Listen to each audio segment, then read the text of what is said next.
A, E, I, O, U. El podcast de la nostra aula d'acollida. Un nou món, una nova veu. Un idioma te pone en un pasillo para toda la vida. Dues llengües obren totes les portes al llarg del camí. Aquest és el podcast de l'aula d'acollida de l'Institut El Juncar, al Poblenou de Barcelona.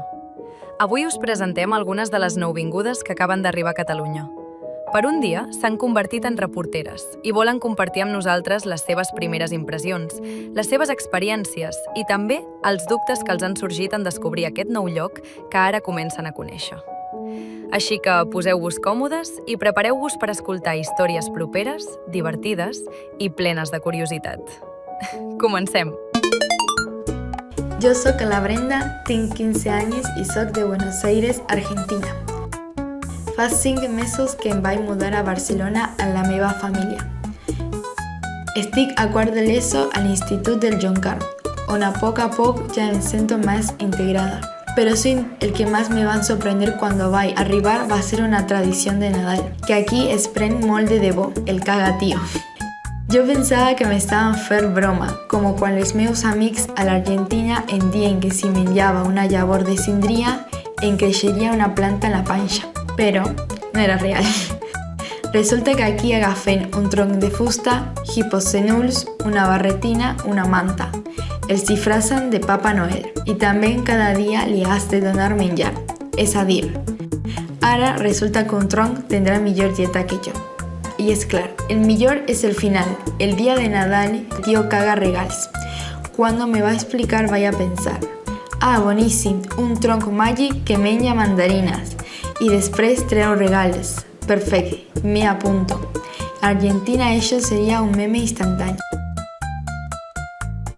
No em sembla malament, a veure, tampoc és un tronc, no li faràs mal, així que... Sí, pot ser que sigui això, el que dius, una mica violent, però al final jo crec que és la tradició i no fem mal a ningú. Vull dir. Sí, que una cosa que està passant aquí i que passa en les festes és que, clar, ens hem de posar d'acord per agafar el bastó i tots els nens donar-li el cop i entrar a temps, vull dir que és un aprenentatge rítmico-musical, no? Perquè a més anem a temps. 1, 2, 3 i tío, caga turro, si no cagues bé, cop de bastó! Molt bé. Què és el cagatío? El cagatío és una tradició molt antiga, que és pagana, vol dir que no és religiosa, i consisteix en que tenim un tronc, els catalans posem un tronc quan s'apropa Nadal i l'alimentem, tradicionalment amb patates, però he de dir que jo a vegades hi poso taronges perquè tingui diarrea, perquè l'important que és que el tio acaba cagant regals si li piques fort. Sí, és un tronc que es pega el dia 25 de desembre, sobretot a l'hora del dinar. Sempre es prepara el cagatió al menjador de la casa i els nens petits són els que fan cagar el tio. Aquí a Barcelona es canta d'una manera, però jo, que sóc del Vallès Occidental, cantem el tio d'una altra manera. Podries cantar, si us plau? La que cantem a casa meva és més educada que la de Barcelona. A veure, tío, caga neules i turrons per les festes de Nadal. Caga, sisplau! Què creus que representa el cagatío per a tu i la teva família? Buah, per nosaltres és un dels dies més importants de l'any, el cagatío. O sigui, és una gran festassa. O sigui, imagina't què representa que pel Covid, que ens podíem reunir poquets i nosaltres celebrem el tio amb els meus oncles. Aleshores érem molta gent. Però els meus oncles viuen a sobre de casa dels meus pares. I llavors el que vam fer va ser fer cagar el tio de 2 pisos, és a dir, els meus oncles des del pis de dalt picaven amb 2 pals o 3 d'escombres junts i pujàvem els regals amb una cistella, saps? O sigui, si vam fer això, imagina't què significa per nosaltres el tio. Va, la canto jo. Caga, tío de Nadal, no caguis arandanes que són massa salades, caga turrons que són més bons. Molt bé, moltes gràcies. Per nosaltres és una tradició, almenys a la meva família, sempre ho fem tots els anys amb la família i ho dic. És una manera d'unir-nos tots en una època molt bonica de l'any. Bueno, jo crec que és una forma de reivindicar la família i disfrutar dels regals que ens fem entre tots. ¿Y recomendarías aquesta tradició a algú que no la coneixi? Sí, perquè al final és una miqueta també cultura aquí de Catalunya i és una cosa que a la nostra família sempre agrada. Com a nena que vaig viure aquesta tradició, que donar-li cops a un tronc i que després porti postres boníssimes i regals, doncs és màgic, així que la recomano. Sí. Moltes gràcies, Brenda. En aquest reportatge hi han participat la Montse, professora de música, l'Arinau, de llengua catalana, i alumnes de quart d'ESO de l'Institut en Juncà. Moltes gràcies a tots i totes per la vostra col·laboració. Des de l'aula d'acollida, hem volgut conèixer millor una de les tradicions més destacades del Nadal català, el tió. Una tradició que sovint sorprèn els nouvinguts. Per això hem fet una petita recerca, i la nostra assistent virtual, la intel·ligència artificial, qui bategem com Laia a partir d'ara, ens ha ajudat a convertir tota aquesta informació en la peça que escoltareu tot seguit. Un reportatge breu i interessant per descobrir una tradició ben arrelada al nostre país. Endavant, Laia! Avui fem una ullada ràpida a la tradició del tió de Nadal. És una tradició que sentim molt nostra, oi? De Catalunya i Aragó, però que en realitat és una barreja fascinant de rituals pagans i, sobretot, de símbols de la natura. Vinga, anem al gra.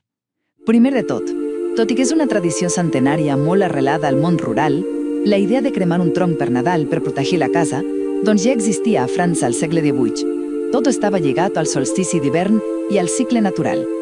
Segon, cada part del ritual té un porquè, no és casualitat.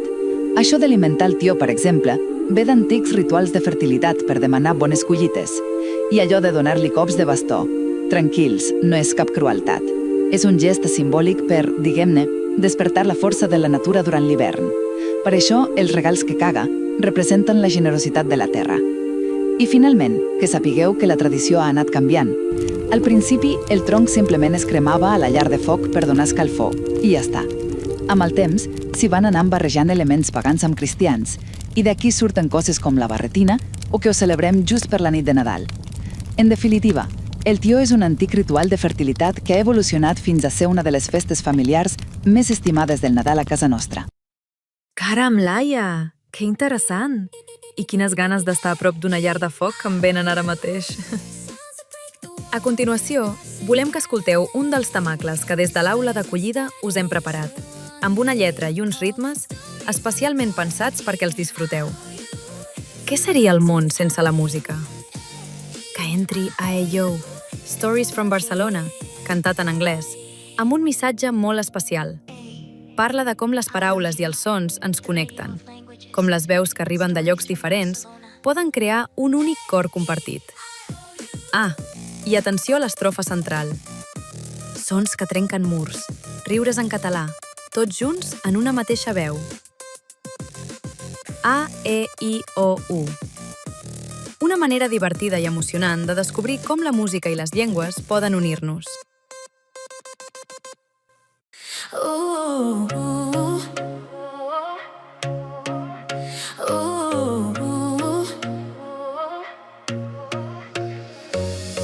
New words on my tongue, like stars in the sky. Barcelona nights, where the languages collide. Hello, hola, bon dia. A symphony starts. Voices from far, but we're all in the same heart. Let us dance it to you, spelling out our story. Different roads, same horizon. No need for worry. A-E-I-O. Sounds that break the wall. Laughs in Catalan, whispers in Spanish, but one big call. Stories from the port, from the mountains high. Let the world hear why. Aprender una nueva llengua es como aprender a anar en bici. Al principi vas amb pot i et costa deixar-te anar, però quan confies i continues pedalant, trobes l'equilibri i pots arribar molt i molt lluny. I, O, U. El podcast de la nostra aula d'acollida. Un nou món, una nova veu. Hola, soc Gabriela, tinc 16 anys, soc a quart de l'ESO, vinc de Colòmbia, vaig néixer a Bogotà, arribar a finals de juny. Fa 5 mesos que soc a Catalunya i la veritat que vaig tenir una impressió molt tranquil·la, ja que em vaig mudar amb la meva tia i el seu cercle d'amics és majoritàriament d'argentins. La primera paraula que vaig aprendre va ser complicat, però aquesta paraula me la va ensenyar la meva tia fa 5 anys quan vaig venir de visita per primera vegada. De vegades la usàvem i decíamos como no sé què, és un tema molt complicat i així. Ens agrada parlar en altres idiomes o acollir paraules de diferents països al vocabulari diari. Jo crec que està molt bé que la gent incorpori paraules d'altres idiomes al seu vocabulari, perquè és com que així que tothom sabrà més idiomes i això més coneixement sempre va bé per tothom. Però depèn de la persona, hi ha gent que es pot ofendre perquè hi hagi més paraules en una llengua que consideren com seva o més valuosa. Aporto algunes paraules en castellà o en italià sense adonar-me, com tete, anch'io. Tete és com bro o com hermano i anch'io és jo també.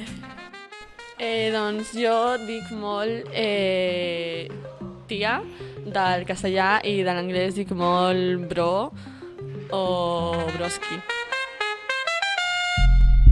Si parles a una persona en una llengua que entén, les paraules aniran al seu cap. Si li parles en la seva pròpia llengua, les paraules aniran al seu cor. Moltes gràcies a la Gabriela i les seves companyes per compartir les seves experiències i vocabulari amb nosaltres. I així tanquem el podcast del mes de desembre. Gràcies per escoltar-nos i per estar amb nosaltres en aquest espai. Com que Nadal ja el tenim a la porta i també volem acabar el darrer podcast de l'any amb música, hem preparat una cançó de Nadal molt especial. És el Tió Tió. La mateixa tradició que us hem explicat al principi del podcast. Una peça amb estil trap, creada amb IA, això sí, però mantenint una de les lletres originals que sempre s'han cantat. Caga tío, tío de Nadal, posarem el porc en sal, la gallina, la pastera i el pollada del pi. Toca, toca, Valentí. Passen bous i vaques, gallines amb sabates i gas amb sabatons. Correu, correu, minyons, que la teta fa torrons. El vicari els ha castat, diu que són un pot salat. Ai el grut, ai el porc, ai el pare, cara a cara. Ai el grut, ai el porc, ai el pare, a car. Ai el grut, ai el porc, ai el cara, cara a cara. Ai el grut, ai el porc, ai el cara, a car.